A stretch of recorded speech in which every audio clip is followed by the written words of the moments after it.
지관, 즉 이제 사마타와 이빠사나 이제 한국말로는 집중 수행과 관찰 수행을 가리키는 것인데요. 지관 수행에 대해서 좀 더 자세히 좀 설명을 해주시죠. 지관 참 어렵습니다. 이게 용어 모르는 분 많을 거예요. 그러니까 지는 멈출 지자, 정지할 때 관지고요.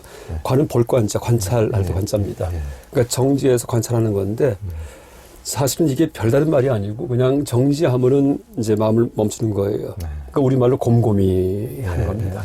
그 다음에 관찰하는 것은 그냥 생각하는 거예요. 혹은 보는 거. 그러니까 곰곰이 생각한다가 지관입니다. 그러니까 가만히 보든지.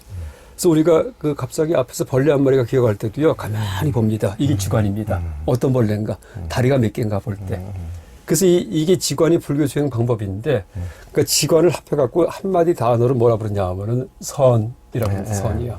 그 선은 범어로 디아나, 빨리어는 자나라 부릅니다. 자나에서 이제 자나란 말을 갖다 음사하면 선나가 되거든요. 근데 나를 빼고서 앞에 거 선만 써가지고 선선 이렇게 부릅니다. 그러니까 선은 이제 단어는 자나지만은 실제 그 의미는요, 곰곰이 생각하던 두 개가 합해진 거예요. 그래서 선을 뜻으로 번역하면은 정려라고 번역하게 돼요. 고요히 사유하다 이렇게 됩니다. 고요히 사유하다. 그래서 이 지관인데 하여간 사유만 해도 안 되고요. 또 고요히만 해도 안 돼요. 고요히만 하고 있는 게 삼매예요. 그냥 가만히 어디에 집중해서 마음 멈추고 있는 거, 생각 돌아가지 않습니다. 가만히 뭐 미간에 어떤 빛에 집중하든지, 가만히 뭘 바라보든지, 이건 삼매예요. 곰곰입니다. 또 생각만 해도 안 돼요. 생각만 하는 사람들은 철학자들입니다. 그냥 담배, 줄담배 피면서 자꾸 생각합니다. 포도주 갖다 놓고서 타입 붙이면서 책 쓰면서 자꾸 생각합니다. 이런 지가 안 돼 있어요.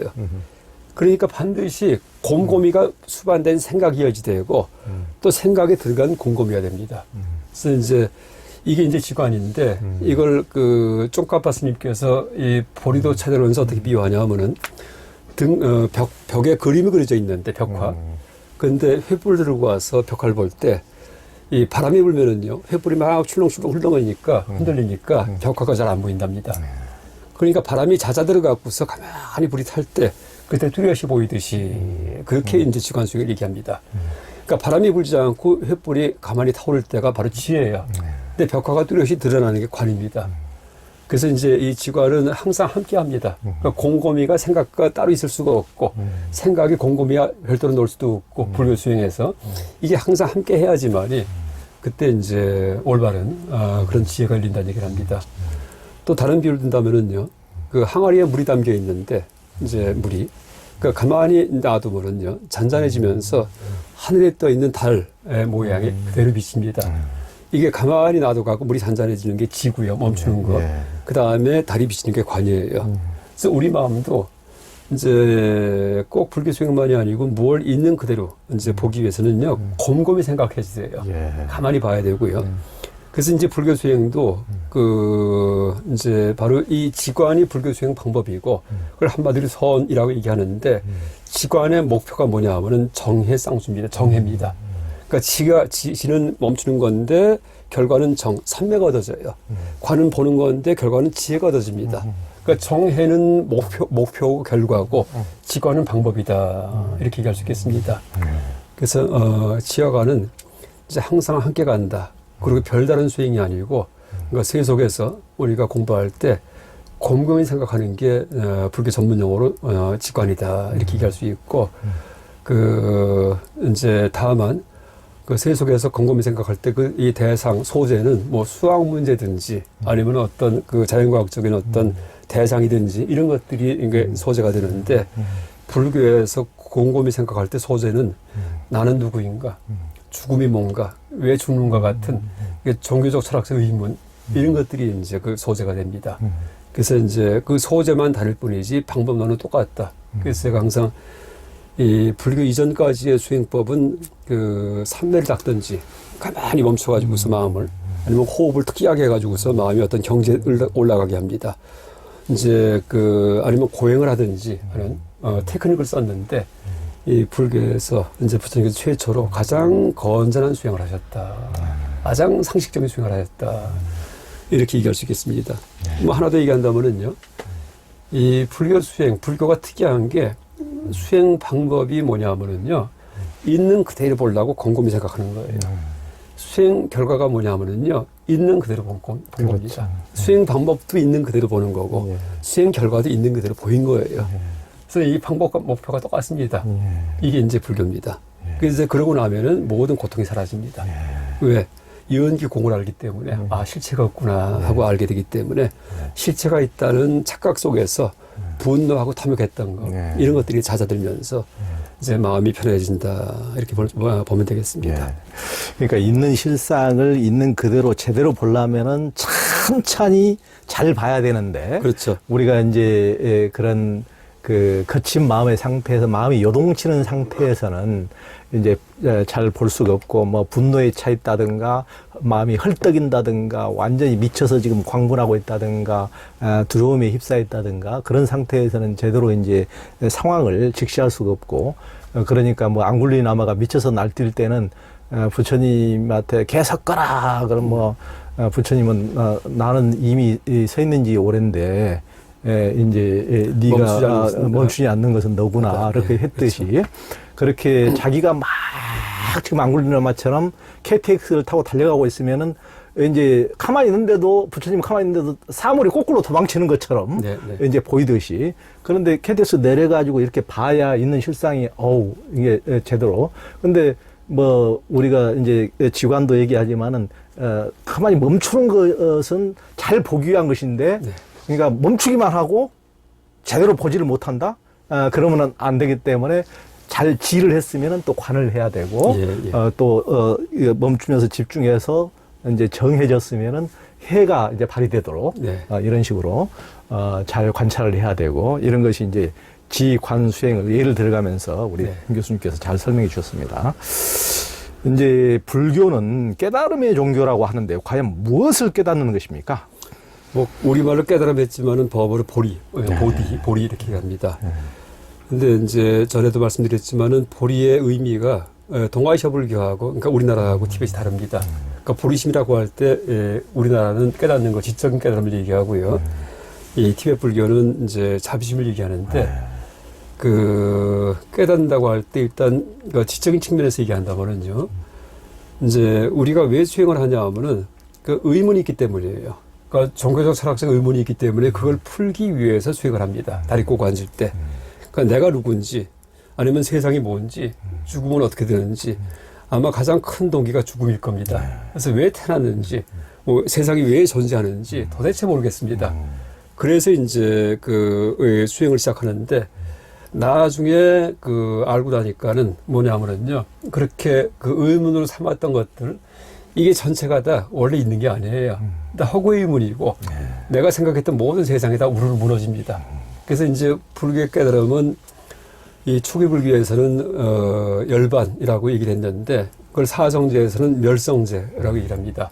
그러니까 고짐 멸도 할 때 멸이에요. 그러니까 고가 멸, 집이 멸하니까 고가 멸한다 이렇게 되어 있거든요. 번뇌가 멸하니까는 세상 만사의 모든 이 고통이 사라진다는 뜻인데. 그 전까지는 이제 실제 있는 줄 알았던 이 모든 게 무너지는 게 멸이 바로 깨달음이고요. 그 다음에 12연기에 가르치면서는 무명이 멸하며 행이 멸하고 무명은 어리석음입니다.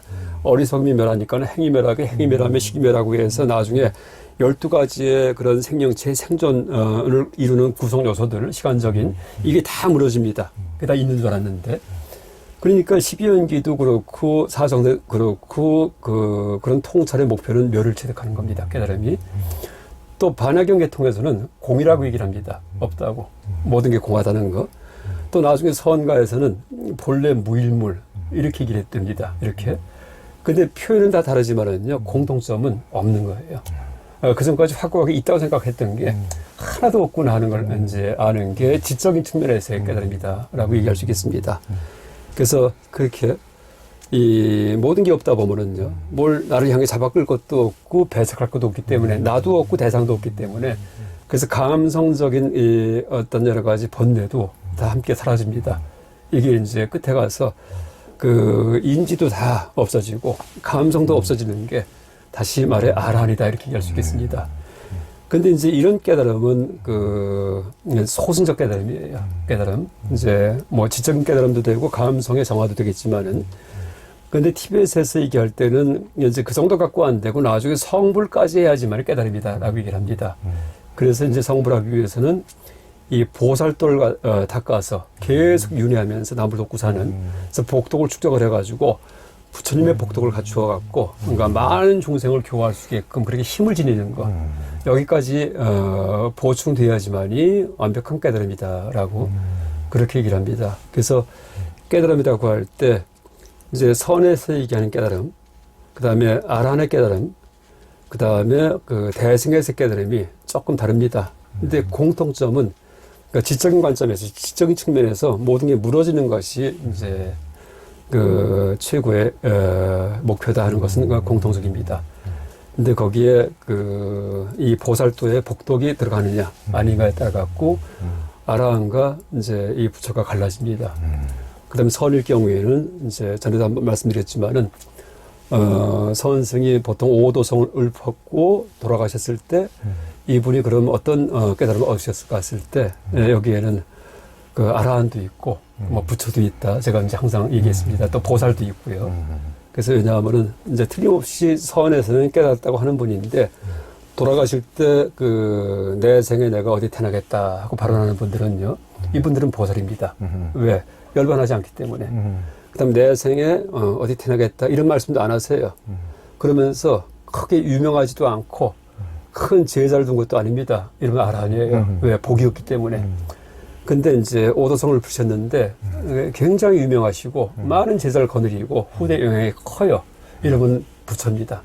그래서 이제 그렇게 선일 경우에는 깨달음의 종류가 인도 불교적으로 조망할 때 세 가지가 다 있다라고 얘기할 수 있겠습니다. 어쨌든 공통점은 모든 것의 소멸이라고 볼 수 있겠습니다. 그 이제 종종 이제 수행해 보지 않은 사람이 수행에 대해 말할 자격이 있는가라는 말을 이제 불교학자들에게 하시는 분이 있는데요. 종종 이제 뭐 그런 댓글을 다는 종종 그런 분도 있더라고요. 그런데 그걸 어떻게 보십니까? 뭐 실제 불교 학술제가 왔다가 이제 사찰사에 주최한 후원을 하셔갖고 가면은 되게 가끔 듣는 말입니다. 여기 저 교수님도 많이 나오셨는데 수행하고 오셨어요. 그래서 이렇게 이제 말씀하십니다. 근데 뭐 제가 이렇게 주변 분들 보면은요, 불교학자들 다 수행합니다. 조금씩은요, 나름으로다가. 물론 전문적으로 뭐 어떤 큰 사찰 선방 들어갔다, 이거는 참 쉽지 않습니다. 받아주지도 않으시겠지만은. 그렇지만은 또 진지한 불교학자들은 보면은요, 나름대로다가 수행합니다. 저도 이제 경주 캠퍼스 강교 들어오기 전까지는 뭐 거의 매일 다닐 것 같거든요. 그러다 경주 캠퍼스 들어온 다음부터는 이제 안 꼬다가 지금 퇴직 앞두고 다시 꼽니다. 왜냐하면은 이제 학교에 재직할 때는요, 새벽에 제가 항상 일찍 일어나요. 그러니까 나이 드니까 잠이 없어져갖고. 그럼 새벽에 한 4시 반 일어나면은 제가 작업을 했어요. 원고 쓰든지. 근데 지금은 그럴 필요가 없어요. 작업을 해도 기한이 없기 때문에. 이러니까 일단 다리 꼽니다. 그랬다가는 뭐 제가 뭐 일주일에 한 5세 이상은요. 그러니까 특별히 오늘도 다리 꽂았습니다. 오늘도 아침에 나올 때. 그래서 아마 불교학자 가운데 이제 수행 전혀 안 하고 뭐 글만 보고 뭐 속인처럼 살고 이런 사람은 아마 드물 겁니다. 그것도 하나 이제 머리는 길었지만은 좀 이해해 주시기 바라고요. 또 하나 이제 불교학자 역할은 제가 항상 얘기하지만은 이 불교학자는 절대 수행자는 아닙니다. 제가 가끔 어디 강의 가면은 사회자가 이제 동국대학교 김 교수님의 법문이 있겠습니다. 이렇게 얘기를 하는 분이 가끔 있어요. 그럼 제가 마이크 잡자마자 제 강의는 법문이 아닙니다. 그 변명부터 한 10분 합니다. 법문은 스님이 하시는 거예요. 그러니까 스님의 말씀은요, 그 실천이 배인 말씀이에요. 그래서 여러분 그 물건 아껴 쓰시고 낮에는 괜히 자리 눕지 마세요. 이렇게 얘기하세요. 아주 쉬운 얘기예요. 근데 그거는 그분의 실천이 배어 있기 때문에 힘이 있습니다. 근데 그런 법문은요, 이렇게 들으면은요, 제가 아까 좀 쉬는 동안에 서원 큰스님 말씀드렸지만은 이분 그 법문하실 때 여러분 허리 피세요. 제가 그 말씀 드렸거든요. 제가 그 이후부터 계속 허리 피고 다닙니다. 왜냐하면 그분이 당신이 항상 허리 꼭 타고 다니시기 때문에 뭐 그거가 기억이 나서가 아니고요. 그 말에는 힘이 있어요. 똑같은 문장이지만은요, 다릅니다. 그래서 법문은 스님들께서 하시는 것이고 우리는 강의입니다. 라고 얘기를 합니다. 그렇다고 강의가 가치가 없는 거냐 하면 그게 아닙니다. 뭐냐 하면 불교 교학자는요, 이 수행을 갖다가 전문적으로 해서 깨달음을 추구하고 모든 번뇌를 버리고 한 사람은 아니에요. 그러니까 교학자가 뭐냐 하면 머리 길는 사람은요, 특징이 제가 잘한 얘기예요. 그 가족이 있고 집안에 애들 먹여 살리고 집을 이제 사서 좋은 데 이사 가고 하는 그런 세속 생활합니다. 이럴 경우에 그 아란 같이 될 경우에는요. 세속 살림을 운영을 못 합니다. 아란은 소유물이 없습니다. 그죠? 탐욕도 없고 분노도 없고. 그러니까 누가 뭐 달래면 다 줘버리고, 그렇죠? 자부심만 있기 때문에. 누가 우리 집 공격해도 다 그냥 참고, 애들 그냥 막 무시당해도 그냥 뭐 그렇고, 누가 와서 뺏어가도 다 놔두고, 이렇게 됩니다. 내가 만약에 그 세속을 거느기 줄 경우에. 물론 이제 아란이 그럴 경우는 없겠지만은. 그래서 실제는 불교에서 추구하는 아란적인 성품을 세속의 가장이 갖고 있을 때는요, 그 집안은 망합니다. 그러니까 실제 그 석가족이 망했고 티베트 불교 망하잖아요. 티베트이 망하잖아요. 근데 제가 항상 얘기해요. 그 불교는요 망하는 종교예요. 뭐냐 하면은 나쁜 놈들한테 망해야지 돼요. 거기에 정하지 않습니다. 근데 불교 이외의 종교에서는 나쁜 놈 오면은 같이 죽이고 살리고 싸웁니다. 근데 이제 불교는 망하기 때문에 불교인 거예요. 그래서 이제 뭐 누가 침공에 들어왔을 때, 불교 국가기 때문에 망하지 않았느냐? 만약에 안 망하려고 막 총을 들고 칼을 들고 싸웠으면은요, 그럼 불교가 사라집니다. 누가 그런 종교 믿습니까? 그래서 이제 그런 불교의 근본 정신 가지고서는 세속을 거느리지 못합니다. 그러니까 세속은 경에도 나와요. 강폭으로 거느린다. 이런 말이 있습니다. 강폭. 권위와. 그러니까 동물적 힘이 세속이에요. 가정생활이 뭐냐 하면 다 이기적인 악의 삶인데요. 뭐 남에 대해서는요. 그래서 이제 그 제가교학자 같은 경우는 절대 수행자가 아닌데 이제 제가자로서 물론 겉만 제가자고 실제 스님 생활을 같이 하는 분도 계실지 몰라요. 그런 분은 스님과 같습니다. 그런데 저희 같은 경우는 그게 아니기 때문에. 근데 제가교학자는 다른 것보다도 이제 과거에 수행하신 스님들, 깨달음까지 가신 스님들, 그런 수행자들 이 남기신 기록을 다 해독할 수 있는 사람이 제가교학자입니다. 지금 그 과거 부처님 가르침이든지 옛날 조사스님이든지 인도 티베트 고승들이든지 이 가르침이 다 남아 있어요. 근데 버머, 티베트어, 빨리어, 한문 뭐 어느 언어가 남아 있습니다. 그러니까 그게 어떤 가르침을 남기셨는지 알려면은요 그거 해독할 수 있어야 됩니다. 읽어보면은요 아주 명료하게 나옵니다. 너무나 쉽게 써놨고요. 그럼 그거 다 번역을 해가지고서 정리해서 알려드리는 게 제가교학자의 역할입니다.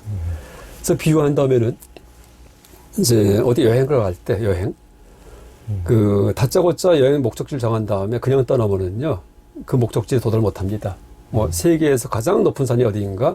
에베레스트 산이다. 그럼 내가 그 산에 가자 하고 그냥 무조건 떠나요.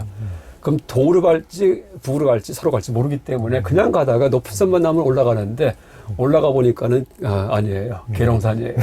그러니까 거기서는 제일 높았는데 또 내려와서 또 걸어가는데 언제 올라갑니까? 못 올라갑니다.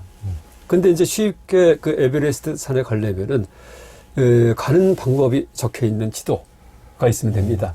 그러면 인천공항에서 비행기 타고서 대리 내렸다가 버스 타고서 그다음에 히말라야 기슭 내렸다가 올라가면은 금방 올라갑니다. 한 24시간 내에. 그래서 그 지도를 만든 사람이 교학자입니다. 지도.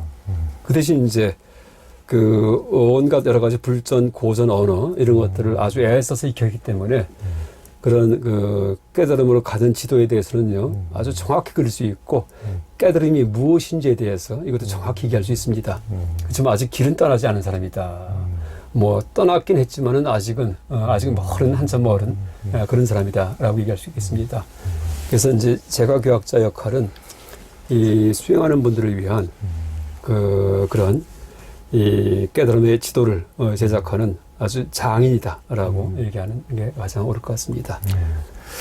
그러니까 이제 어떻게 보면은 이제 교와 선이 다 하나를 추구하는 것인데 이제 어차피 뭐 교는 부처님의 말씀이고 선은 부처님의 마음이다 이렇게 이제 하지만 결국 뭐 부처님의 말씀을 통해서도 그때 당시에는 다 초반에 부처님의 말씀을 통해서 주위 사람들이 다 또 깨달음을 얻었고, 그러니까 뭐 말씀이건 마음을 보게 하는 것이 이건 전부 다 깨달음으로 가고 우리가 미망을 끊고 고를 끊고 이제 가도록 이제 해탈 열반의 길을 다 제시해 주는 것이기 때문에 어떤 뭐 좌선만이 그걸 하는 것이다. 또 뭐 연불만이 그걸 하는 것이다. 뭐 이것만이 그걸 하는 것이다는 있을 수가 없는 것이죠. 뭐 다 어떤 분은 그런 선행을 통해서 공덕을 통해서 어떤 분은 또 수행을 통해서 어떤 분은 뭐 보살도를 통해서 어떤 분은 어떤 그런 헌신적 삶을 통해서 각자 또 어떤 분은 또 교학을 통해서 다 가는 것이지, 뭐 자기 분별로 가지고 다른 것을 또 재단하는 것도 저는 이제 굉장히 불교답지 못한 것이라고 저는 이렇게 생각을 합니다. 그리고 그걸 이제 어떤 뭐 교학적으로도 정말 그 또 정말 훌륭하신 분들이 있고, 그걸 뭐 그 사람이 그 10길 물속을 알고 1000길 물속을 알아도 한 길 사람 속은 모른다는데, 그 사람 속에 들어봐 보지도 않고 그 사람이 이랬니 저랬니 뭐 재단하는 것 자체가 자기 분별의 눈으로 보는 거 아니겠습니까? 전부 다. 그 사람이 뭐 교학자로서 따로 수행을 하는지, 또 일상 속의 삶을 어떻게 사는지도 보지도 않고, 뭐 저 사람은 학자니까, 저 사람은 뭐 스님이니까, 저 사람은 이것도 다 자기 잣대로 다 세상을 또 보는 거니까요. 뭐 그 어떻게 보면은 이제 화엄경의 선제동자가 수많은 사람들을 통해서 깨달음을 얻는데, 외관상 보기에는 그 사람이 온갖 직업을 가지고 온갖 것을 하지만은 다 또 그 수행의 깨달음을 얻도록 하는 선지식이 아니겠습니까? 그러니까 그렇죠. 그것을 외관을 보고 이런 것으로 재단하는 것 자체가 저는 불교적이지 아니지 않는가, 이런 생각을 또 해봅니다. 그 이제 김 교수님은 불교 신행 현장에서, 즉 일반 사찰에서는 불교에 대한 지식 교육이 아니라 수행자의 심성을 실질적으로 향상시키는 심성 교육이 이루어져야 된다고 하셨는데요. 그런 심성 교육이라면 어떤 교육을 말씀하는 건가요? 뭐 다른 것보다 사람이 참 좋다, 인격이 성숙했다는 얘기는 다 심성 얘기예요. 그 사람의 감성입니다. 지식이 아니고요. 근데 이제 보리도 찾으러는 여러 가지 이제 그런 심성, 감성 교육이 있는데, 어쨌든 그 장점은 이 감성 교육의 그 어떤 방법에 대한 제시가 아주 굉장히 풍부합니다. 근데 그걸 제가 요약을 해보니까, 그 하사도에서 제시하는 감성은요, 그 종교심과 도덕성이에요. 종교심. 종교심이 뭐냐면은 속물처럼 살지 않겠다는 마음이에요. 그 세속에서 뭐 하트 치고 뭐 놀고 막 다니는 거 속물들, 이제 그렇게 살지 않고 항상 진지하게 이제 올바르게 살고, 내가 이제 그 어떤 내생이든지 이런 데 대해서 염두에 두고서 살겠다는 게 종교심입니다. 그러니까 항상 종교 생활에도 상관없습니다. 이게 종교심입니다. 그러니까 교회 다니고 절에 다니고, 그다음 내생에 극락 가려고 하고 하늘나라 가려고 하고 하는, 이게 다 종교심입니다. 또 하나가 도덕성이에요. 도덕성도 감성이거든요. 그러니까 착하게 사는 겁니다. 근데 이제 종교심을 갖다가 함양을 할 때 보리도 자료원서 제시하는 수행법이 뭐냐면은요, 그 인간으로 태어난 소중함. 내가 지금 인간인 게 얼마나 희귀한 일인가. 내 생에는 거의 인간 되기 힘들다. 이걸 자꾸 강조해요. 근데 따져보니까 진짜 그래요. 진짜 뭐 몇십억 년 있다가 또 인간일 겁니다. 내 생에 또 내가 깍지벌레가 됐다가 강아지가 됐다가 길고양이가 됐다가 몇십억 년 지나면 또 겨우 인간이에요. 확률적으로 볼 때. 이러면 정신이 버쩍 나요. 그래서 그냥 속물처럼 살면 안 되겠구나, 이런 마음이 납니다. 그래서 뭔가 이제 내가 내 생에 또 인간 태어나든지 약간 그래야겠다는 마음이 납니다. 그런데 도덕성이 있는데, 도덕성은 어떻게 키우냐면은요, 그 악행을 할 경우에 받게 되는 내생의 과보를 갖다 얘기해요. 육대 윤회 세계에서 삼학도가 얼마나 무서운 곳인지 묘사를 해요. 그래서 이제 그 악귀의 세계에 대해서 그냥 구구절절 묘사하는데 무시무시해요, 악귀가. 야, 내가 악귀가 되면 큰일 나겠구나 하는 마음이 납니다. 또 이제 지옥에 대해서 묘사가 또 굉장히 길어요. 몇 장에 걸쳐 갖고서 지옥도 뭐 8대 근본 지옥이 있고 주변 지옥이 있고 근분 지옥이 있고 별게 다 있습니다. 읽다 보면은 바들바들 떱니다. 조금만 잘못해서 저기 태납니다. 또 하나 축생 같은 경우에는 여러분 또 착각하기 쉬워요. 우리 주변에 너무나 많기 때문에 행복해 보입니다. 근데 이제 자타상환에 의해 가지고서 자타상환법, 축생 입장에서 가만히 보면은요, 이게 참 보통 비참한 삶이 아닙니다. 여러분 강아지 같은 경우에 충성을 다하죠. 우리가 만약에 그 어디 회사 취직해서 그 회사 이제 총괄 하는 분한테 충성 다하고서 그분만 나타나면은 큰 인사하고 이러고 산다 생각해 보세요. 야, 자기 삶이 없습니다. 그렇죠? 그러니까 심지어 애완견조차도 그렇게 힘든데, 내가 볼 때 일반 들깨든지 들에선 들짐승, 이거는 뭐 아주 비참합니다. 먹을 게 아무것도 없기 때문에 항상 곰주림에 떨고 먹이 찾아다니고, 조금만 어리버리하면은 잡아먹히기 때문에 살해 공포에 떨고요. 그러니까 이러다 보니까는 이제 그 조금만 악행을 해도 저런 데 태어난다라고 써 있어요. 인광보이에 갖고. 그러면 무서움이 듭니다. 그래서 내가 꿈에도 악행을 하지 말아야지. 이런 마음이 들어요. 그래서 두 번째 도덕성이 함양이 돼요. 그래서 하사도에서 키우는 심성은 종교심과 도덕성이에요. 속물처럼 살지 말아야지, 착하게 살아야지. 그래야지 내 생에 그나마 인간, 그나마 한나라 태어납니다. 그 다음에 중사도에서 키우는 심성은요, 출리심이에요, 말 그대로. 다시는 태어나지 말아야지. 왜? 아무리 좋은데 태어나봤자 그때뿐이고 또 시시해지고 나중에 무서워지고 다시 또 고루 변하기 때문에. 그래서 이제 다시는 태어나지 말아야지 하는 그런 마음 가지고 전문 수행자가 돼가지고서 막 무조건 번뇌 제거하려고 이렇게 노력을 합니다. 그 다음에 상사도에서 이제 키우는 마음은, 심성은 자비심입니다. 그러니까 자비심과 청정견 이렇게 돼 있어요. 그러니까 자비심은 보리심이고, 그러니까 모든 중생을 이제 도와주는 그런 감성입니다. 항상 자비의 마음, 행복하기를 바라는 마음이고, 행복하게 해주는 마음이고, 고통을 갖다 제거해주는 마음, 이게 자비입니다. 그다음에 청정견, 요게 이제 지적인 수행이에요. 청정이 깨끗하다는 뜻인데, 공성에 대한 통설입니다. 공성. 그래서 이제 심성 정화 방법, 그러니까 보리도 차저론의 하사도, 중사도, 상사도 가운데 이제 수행을 또 5가지로 세분하면요, 5가지 중에 4가지가 심성, 감성 훈련이고 마지막 1가지가 지성 훈련입니다. 그래서 앞에 4가지는 이제 아까 얘기했듯이 다시 정리하면은 종교심, 도덕성, 출리심, 보리심, 이제 이게 다 되고 나서 끝에 가서 누가 보더라도 너무나 착하고 자비가 철철 넘치고 진짜 사람이 선량하고 진짜 이런 사람이 없어요. 이런 사람이 그때 가서 다리 꼬고 앉아갖고 공을 체득하는 청정견 수행에 들어갑니다. 네, 그렇게 얘기할 수 있겠습니다. 5가지 수행. 네. 수행의 단계를 네. 잘 말씀해 주셨습니다.